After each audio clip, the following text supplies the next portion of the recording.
Hi, it's Laura at Aquamarine18 Tarot and Books. Thanks for stopping by my channel today. Welcome or welcome back. In this video, I'll be sharing a bit of a recap of my May 2023, what I've been up to, some books I've read, some decks I've acquired and or worked with, a look at what's on my to explore further slash tentative wish list, and other, little odds and ends of the month. So, um, going right into kind of general life updates, I have not made much content in the month of May. The beginning of May started out a bit rough. One of my cats was ill. It was pretty scary there for kind of the better part of a week, but we got a diagnosis. He's doing much better now. Um, he had some antibiotics and things seem to be sorted out, so that I'm very relieved about. Other than that, it's just been a busy month. My favorite thing of the month for sure was meeting my friend Sarah of Waterchild Tarot in Montreal. We met up for a beer festival there and also got to do some stationery shopping, some tarot deck looking at together, a little bit of filming, um, eating lots of good food, lots of walking and wandering and adventuring in Montreal. We had a fabulous time. If you haven't checked them out already, we each have a video up on our channel. On Sarah's channel, she has a kind of travel video outlining some of the fun things that we did while we were in Montreal. And I have a little, very short tag that we made together talking about tarot in person was a lot of fun.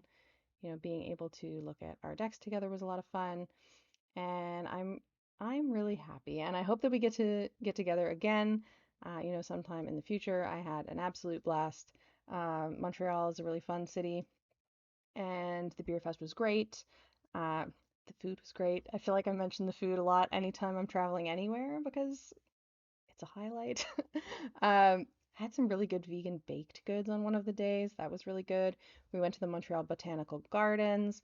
I'm thinking I may just edit a video of kind of a series of photos at the Montreal Botanical Gardens because it's a really, really beautiful place to visit with so much variety of plants and trees there. It was really great to get to go there, to try lots of drinks. It was all good. It was a great trip. So that was a lot of fun.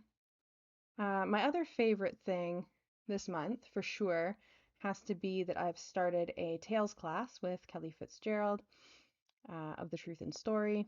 Kelly has lots of great classes about different divination systems, but the Tales classes are classes that combine kind of a book club with some divination. So we read a book together over several weeks, and then we also have different spreads or things like that to go with it.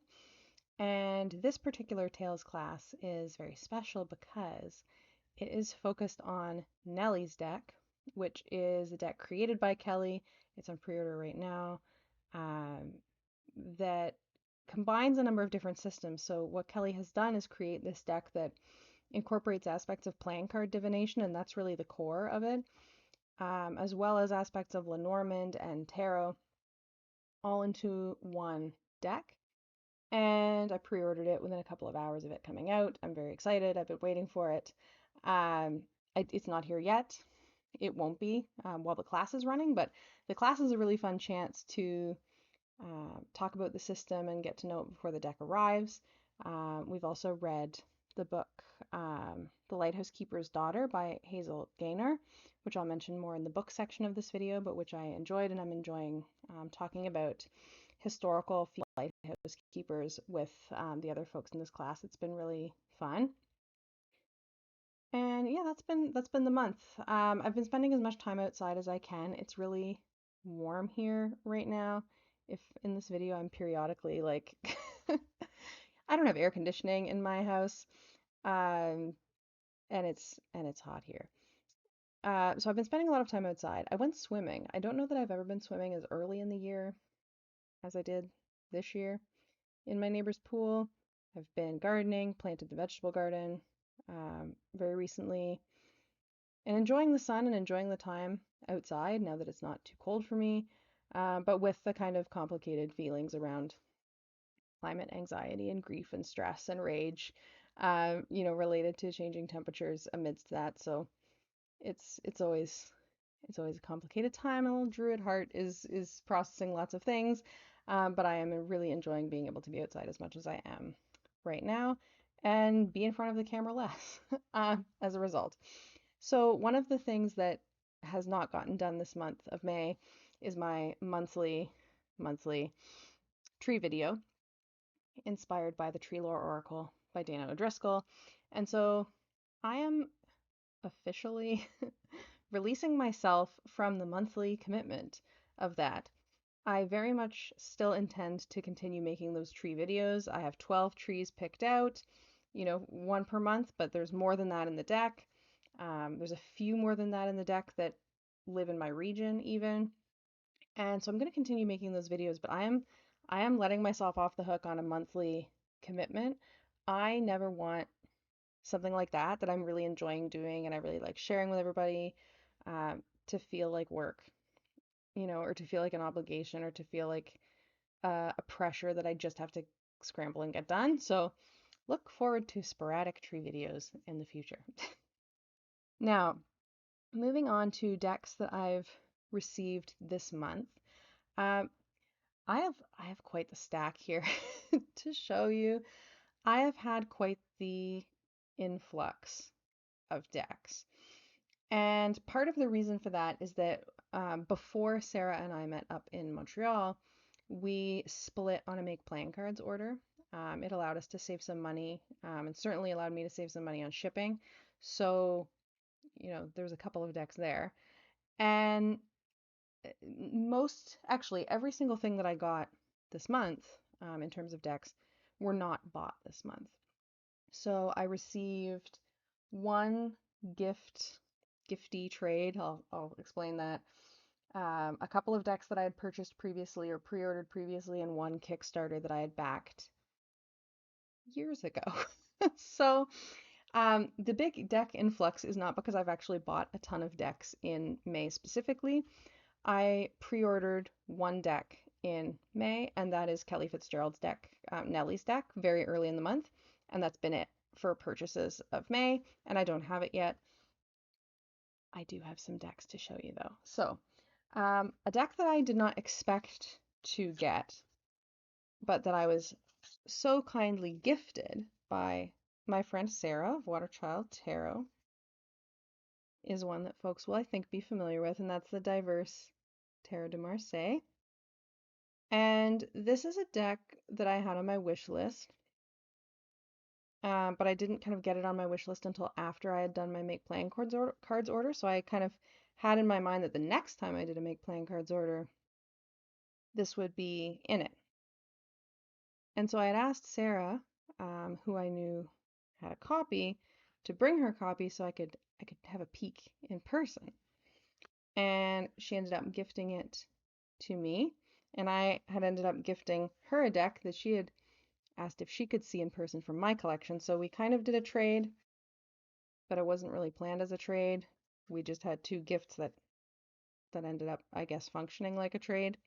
So I'm really happy. When I saw it in person, I knew that I would want to get it. So I'm really excited. I think that this is really well done. I really like the colors. And, if I'm going to have a traditional Marseille deck, this one is a great one. So I was really excited about that. Then I have my own Make Playing Cards order. I had actually ordered two decks on Make Playing Cards, which had been on my wish list for quite a while, and I'm really happy. So I ordered Tarot Duffomantic by Duff Tarot on Instagram, and this deck has been on my wish list, on my when I do a Make Playing Cards order wish list for quite some time, like a lot of time. This deck's been out for quite a long time. And then I had to really look because this creator has come out with several other decks with kind of similar feel, photography based decks since creating this one. So I had to really do a look and a comparison to see, which one I was most interested in, and it was this one, the first one. And I really like this. I've been using this basically nonstop since I got back from Montreal, since I got to pick it up from Sarah. It got shipped to her house, and I love this deck. I love it. It is a new fave for sure. And I know a couple of other people have mentioned, I think Make Playing Cards changed their linen card stock, and I'm into it. So I really, really like this so much. I don't know what else to say about it other than the fact that I'm really into it. I like the approach to the pips a lot, which is not necessarily having, the exact number of items. Sometimes there definitely are. Like here we get 3 cups shown, but not always. It's more kind of giving the atmosphere of or the feeling of the card, which I really like how that has turned out. So you all know that I like a photographic deck. I'm quite happy. The other deck I got, also a photographic based deck, um, also from Make Playing Cards, is a deck by someone in our tarot YouTube community. And I plan to make a video about this deck. I'm very happy to have it. And that is One with the Earth Oracle. And this is by Kim of Abundant Life Tarot right here on YouTube. And it's an Oracle deck. And this one, I have it in order because I'm going to make a video. This one is beautiful photography and beautiful keywords, nature-based. Nature-based, but with a fair amount of human presence in it. So human presence in terms of, things like buildings, as well as depictions of people doing various things. And there are already just some of my favorite cards in this. Some of my favorite cards are in this deck. I love the keywords that Kim has chosen. I think that they're really creative and different. And I see this one pairing with a lot of decks that I already know and love. I love the Lavender Fields, which is like the lovers in Naturescapes, which people know that I love. So I have a pre-existing association with that because of the lavender fields near my house that my partner and I have visited. I love that there's a lighthouse, especially having been reading about lighthouse keepers in Kelly Fitzgerald's class. I love, there's one, the cutest one, To Carry Your Brother. I love this one. Oh, oh, I love this one. So I'm very excited. These are ones that have been on my wish list for quite a while, and that I ordered quite a while ago, knowing that Sarah and I would be meeting up and that we could split this order. So I've been kind of impatiently waiting to receive these two. And I'm thinking I'm going to do a video about each one, and or maybe a video about working with photographic decks in a more general sense. We'll see. I definitely want to do a One with the Earth Oracle video. I know that the Defimantic Tarot, like there are full flip throughs in that already made. I'm really excited, really excited. I also received a deck that I mentioned pre-ordering in April, which I have not yet gotten to work with a ton because this is ridiculous. And that is the Tree Whisper Oracle, the Secret Garden version. So I've shown on this channel before and really like the other version of this deck, the original version of this deck. This is the kind of spring summer seasonal version. Now the creator and I don't live on the same continent, so our seasons don't look the same, but these cards feel very familiar to me in terms of my natural environment. We certainly have a lot of trees and things in common. And I kind of went back and forth on this one because I really like the other one so much that I wasn't sure, on the one hand, it's like it's proven. I know that I really love the other one, and this has a very similar feel, but different keywords, different season. Um, so there's a sense of, okay, I know that I'll love it, but also, do I need two? And they're different sizes, so you can't shuffle them together, really, at least not in any easy way. They're not the same dimensions. But I ultimately decided, yes, you know, I would like to add this one to my collection, and so I'm glad that that has arrived safe and sound, and look forward to exploring, maybe taking this one on a little camping this summer so that I can use my Tree Whisper Oracle among many trees. That would be wonderful. I received, this is ridiculous, things all just coming at the same time. Things that I did not order all at the same time coming at the same time. I got the Great Lakes Oracle. And this is written by Colleen Foote and illustrated by Sarah Palmer. And, folks who are familiar with my channel will know that I live in Ontario. I grew up along the shores of Lake Huron. I've lived along the shores of Lake Ontario. I'm not far from Lake Ontario now. I love the Great Lakes Tarot. So this one was a bit of a no-brainer. This one I also picked up when I went to meet up with Sarah. That worked out well. I was able to order it to her house because the deck doesn't ship to Canada, even though it's the Great Lakes. So that was something. And this is beautiful. They're watercolors.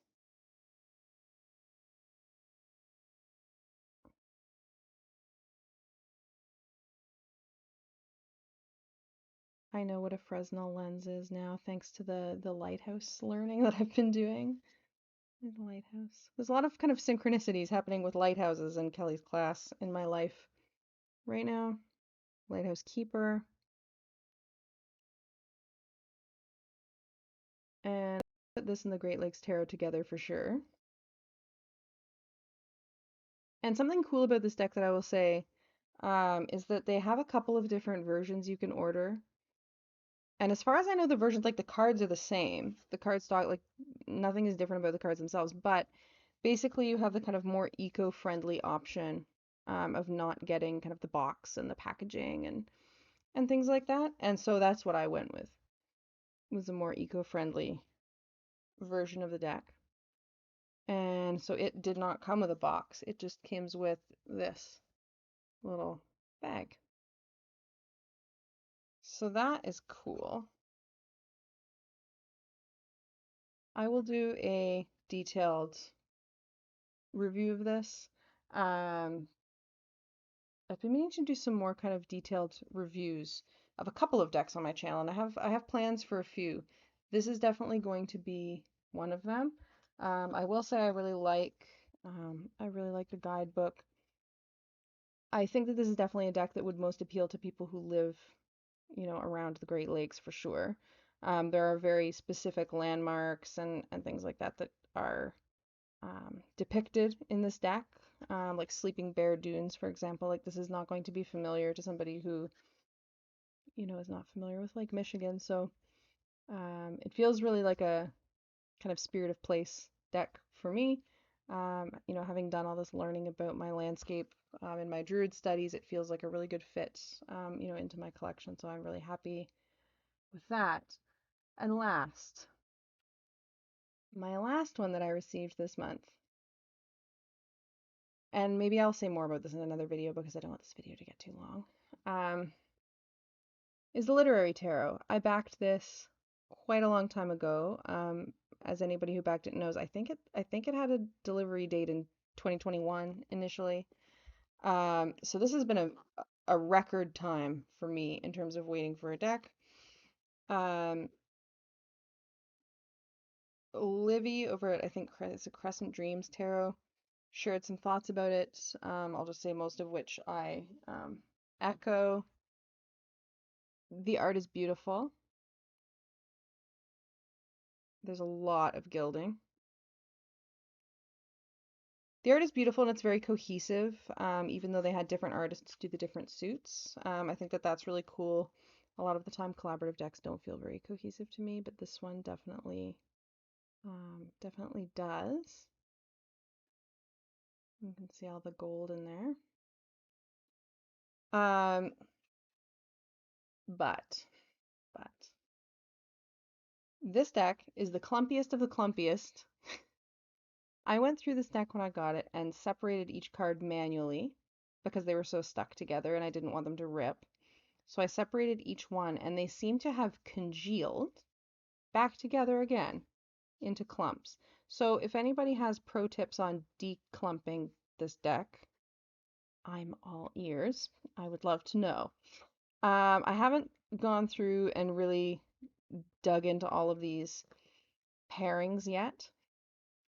Definitely there are some contemporary authors that I really like who are part of this project who made pairings of books and cards because of course each card depicts a scene from a work of literature that's relevant to the meaning of that card. And I think that that's a really cool project. I predominantly backed this because it's a fundraiser for a literacy related nonprofit, which I'm happy to support, literacy related work. Um, my box is already damaged. I think that there's definitely some production issues with this. Um, it's impossible to shuffle, but the art is beautiful. I will probably have more to say on this at a later date. I did get also, there was a booster pack. Um, this also, I will just add, made me um, cranky. There's a booster pack that gave us some extra um, diversity in some ways. Um, Not cool that you had to buy a booster pack for that. But I did anyway. I got the booster pack. I got the larger book that is in addition to the book that comes inside the box. So this book comes inside the box, and then I got the bigger one as well. The book that comes inside the box tells you the title of each book, depicted the contemporary author, I think they're all authors, who chose that pairing, and then it has keywords for upright and reversed, and a kind of description of, the imagery that's being depicted, and it tells you precisely 0 about the literary work in question. 0. Um, so it tells you that the star depicts Emily of New Moon by L.M. Montgomery, for example, Lucy Maud Montgomery, and was paired by Amal Al-Motar, who I really like. But then it doesn't really say anything in here about why. The bigger book gets into that a bit, not as much as I wanted, I will say. I think I might just review the big book. Maybe that's what I'll do. Yeah, sticky cardstock, really, really sticky. The gilding is pretty, but it's really sticky. I will share more thoughts on that if you're interested later. I feel like it's a deck that's like right, you know, situated in a way to speak to my soul as Aquamarine 18 Tarot and books. um, so I do have a lot to say. I'll leave it at that for my updates. That is the end of the haul. That is the decks that arrived. So I knew that I would be having a little deck influx because of meeting Sarah and splitting that order. Um, but then, other things ended up arriving this month too that I didn't entirely expect. I had no idea when Literary Tarot was going to show up, so it ended up being lots of things coming in, even though I only did pre-order one deck, and that is not here. So that's the decks that I got this month. I've been working a ton with the Duffomantic Tarot, which I love. I've been working a fair bit with the one with the Earth Oracle, Kim's deck, which I love, and I've put back in order because I do want to make some kind of video about it that will probably include a flip through, but not will just be a flip through, if that makes sense. I plan to make a video of the Great Lakes Tarot as well. The other deck that I've been working with a ton is the Tarot of the Silicon Dawn and also Lubanko Tarot. I'm thinking about making videos about these ones for Pride Month, which starts today, June 1st. Happy Pride. I think both of those two decks do something interesting in terms of representation, and so I want to make more content about those decks or make a video each, I think, about those decks. We'll see. If you have particular kinds of Pride related content that you would like to see me do, I'm happy to oblige. So you can tell me in the comments. Books this month. I am going to make a separate video for the sake of not making this one go on forever, about some of the books that I read for May. For May, I participated in Asian Readathon, which is a great readathon hosted by With Cindy right here on YouTube. And I read 4 books for that. And so I'm going to put those in a separate video just so that it's easy to find by folks who are interested in Asian Readathon related updates. I liked all 4 of the books that I chose, so I'll have that video up as well. I'm not sure if that'll go up before or after this one, but you will get to hear about the 4 books I read for Asian Readathon, which is a great readathon every year. I did last year as well, so definitely check that one out. I read 4 other books in addition to the Asian Readathon books, and those I'll talk about now. I read The Stories of the Raksura Volume 1 by Martha Wells. I've been talking about and gushing about this series. Um, I love Martha Wells' Murderbot series, and I'm Murderbot's biggest fan, I'm sure. But I'm really enjoying this Books of the Raksura series that is a fantasy series from before, Murderbot ever started. And like Murderbot, it has a mix of kind of types of books. So there have been several novels in the Raksura series that I've been reading, and now where I'm at in the series, there are these 2 volumes of Stories of the Raksura, which include novellas and short stories. So I read the first volume of that. I really liked it. I will say I like the novels better, personally. And inevitably in a collection like this with novellas and short stories, I liked some a little bit more than I liked others. But I really like this series so much. Um, it's utterly fantastical. Um, and the books, each have so far had a little bit of a different tone. A little bit more horror content here and there, a little bit more kind of adventure quest, I think, in the second book. The third book, I think, was the most emotional for me. And then the Stories of the Raksura Volume 1 kind of went in a couple of different directions, including some kind of prequel content showing some younger days of some of the older characters in the series, which was really fun, and some adventures that are outside of the scope of the novel. So I really enjoyed that. If you haven't checked out Martha Wells, please do. Now that I've loved 2 series of hers, she's a top author for me, no question. I read Hero of the Silicon Dawn by Egypt Ernosh, um, under the name Margaret Troth, the guidebook for Terror of the Silicon Dawn. And short version, I really like this. It's out of print. This was 2011 from Lo Scarabeo. And this is a really unique deck. It has a lot of extra cards, um, extra majors, 99s of each suit, extra fools, and the book is fairly short because, as if you're familiar with these guidebooks from Lo Scarabeo at this time period, this has the Italian, German, French, English, and Dutch in it. Is that right? No, Italian, Spanish, French, Dutch, English. That's it. Okay. So, yes, that's it. Deutsch, not Dutch. German. So, it's a cool guidebook. It gets some color pictures. It's mostly text.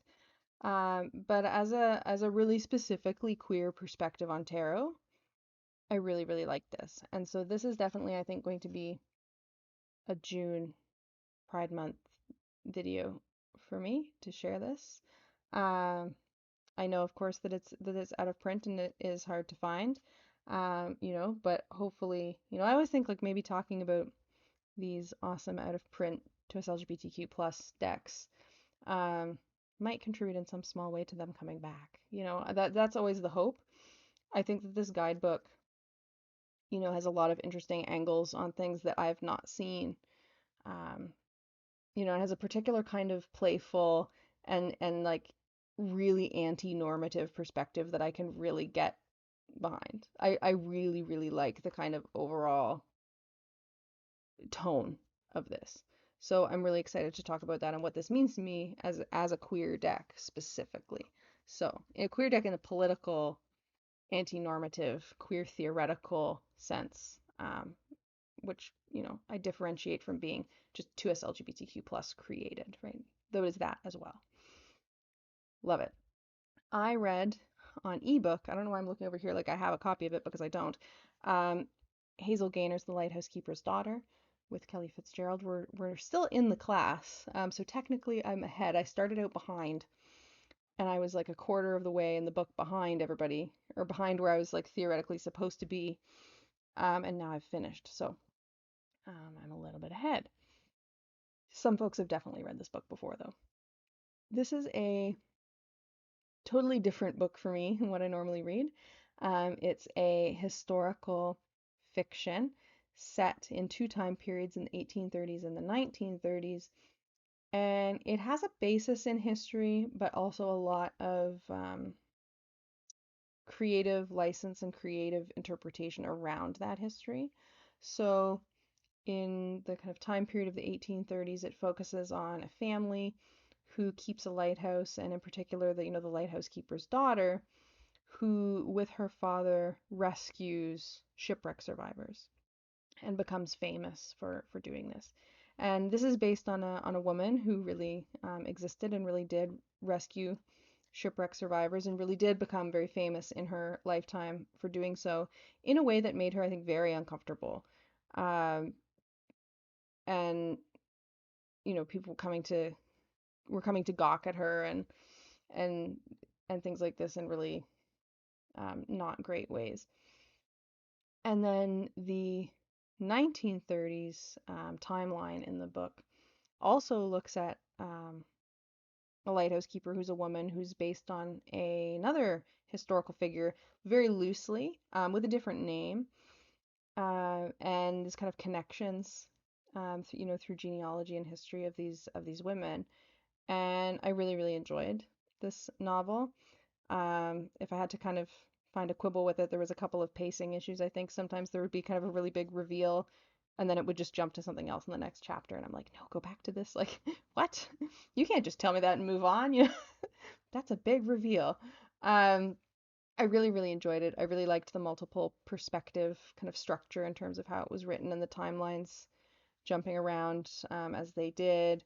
I thought that it had a lot of interesting things to say about motherhood and about loss and about grieving and about, um, constraints of expectations for women and what women of particular backgrounds and classes were supposed to be doing and not supposed to be doing, and how that impacted, the humans that it impacted. And so I really enjoyed it, and I'm really enjoying our discussion of that book. So check it out if you're unfamiliar. And finally, I just finished Rest is Resistance, a manifesto by Tricia Hersey, the founder of the NAP ministry. This, five-star fantastic. I loved this book. And this is, the first sentence on the inside of the jacket of this one.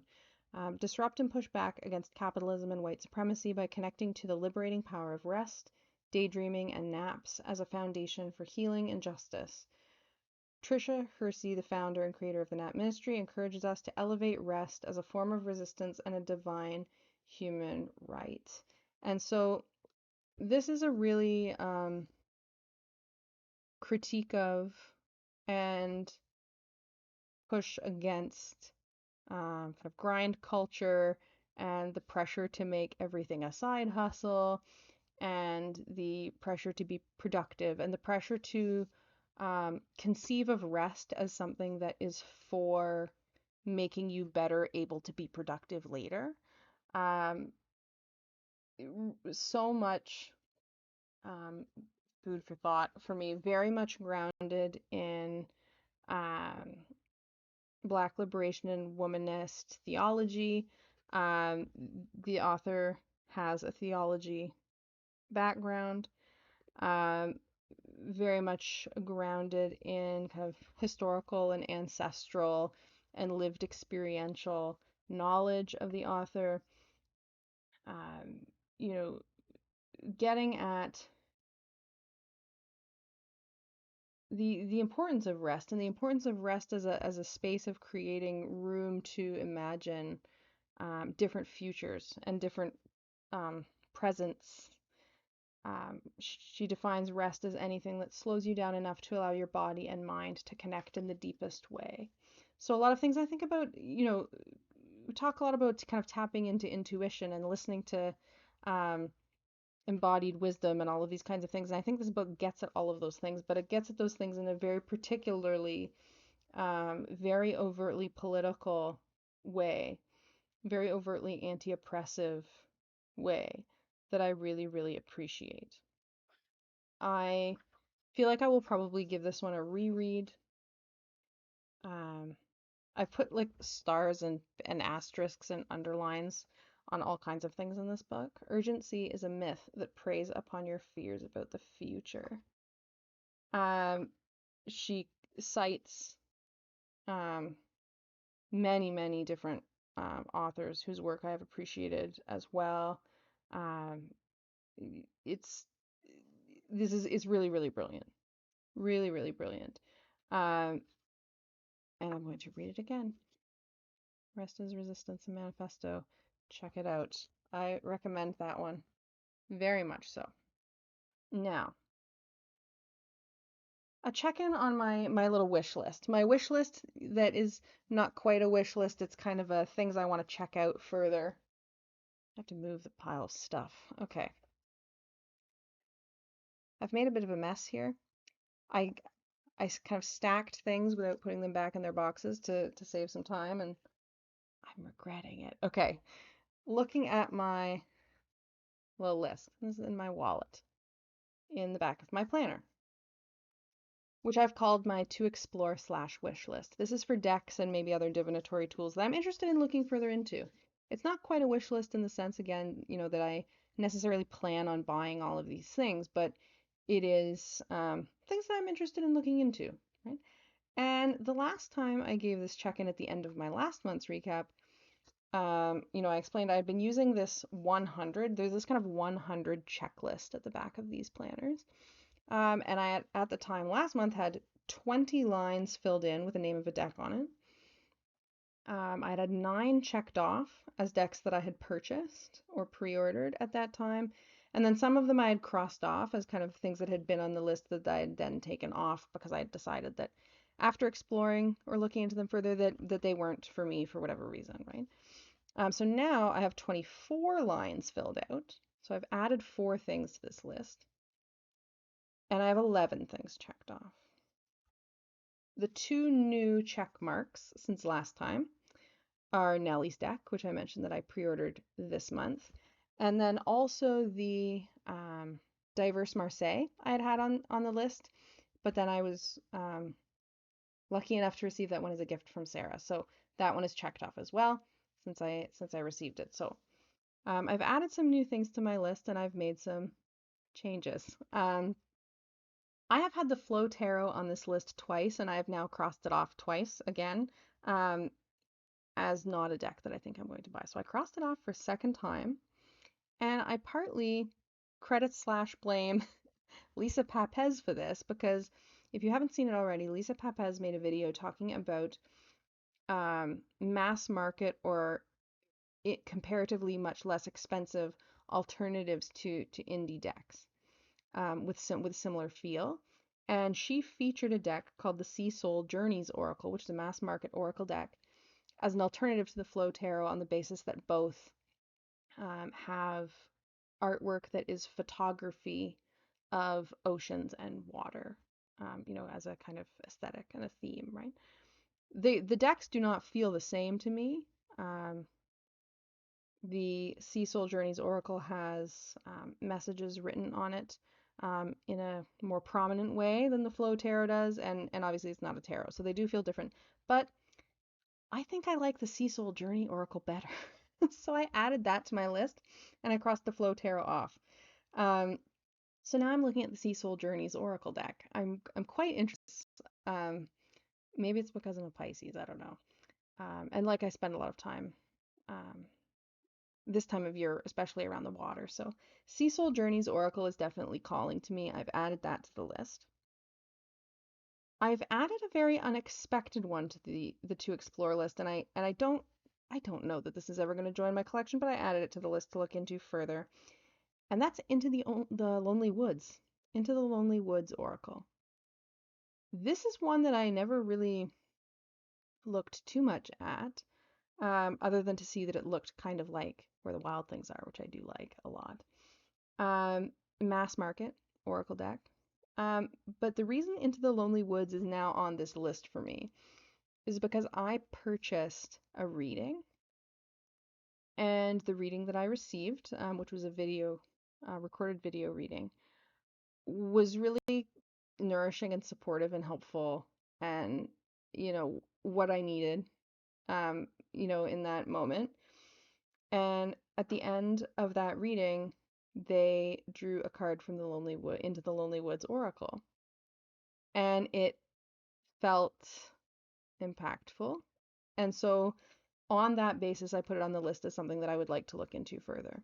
What would that deck be like for me? Again, I don't know that it's actually a deck for me, or if it was just this reading really was touching and that particular card was very touching. It doesn't necessarily mean that a deck should join my collection on that basis, but I feel like I want to look into it. I also added the Tarot Arcana playing cards, and this is a Blame Kelly Fitzgerald / Credit Kelly Fitzgerald edition because in the Tales class we spent some time looking at playing card divination, and the Tarot Arcana playing cards deck has playing card minors with a tarot, major arcana, and tarot, so like 4-card courts. And my sparked interest in playing cards, and exploration of playing cards that I've been playing around with just in the context of this class and getting ready to have Nellie's deck, makes me think that Tarot Arcana playing cards would be something that I might really get along with. Again, it's on the to explore list. I haven't even watched a full flip through. I don't know if this is something that I'm actually going to cross off or what, but it is in print. It's not particularly expensive. It's available. I want to look into it further. It feels like something that I would be interested in. And then the last thing that I added to my explore list, inspired by this wonderful book, is the Nat Ministries Rest deck, which is a deck of cards that looks at rest practices, with the kind of orientation of this book. And so I haven't really spent much time looking at the deck or what the cards are like, or how it's suggested to use it, but because of the impact of this book, I want to look at that deck. So, and it's also mass market. So the 4 that I added to my list, to look into, 3 of them are mass market decks, and one of them, the Tarot Arcana playing cards, is a pretty affordable one. Is indie though, so I'm going to be looking at those. Now, frankly, because of the May deck influx, I don't I don't feel very inclined towards shopping because I have some new and exciting deck friends to spend some time with. So, we'll see what happens in the course of the month. But that is what's up with my current wish list. If there's anything on your wish list or that you're looking at, let me know in the comments. I'm always curious to, know what's caught people's eye, or what the thought processes are, which is why I'm sharing this wish list in my monthly updates. So, again, happy Pride month of June. I wish you all a great one. I'll see you all again soon. Thank you for sticking with me in this long, ridiculous update. Happy June. Have a good one.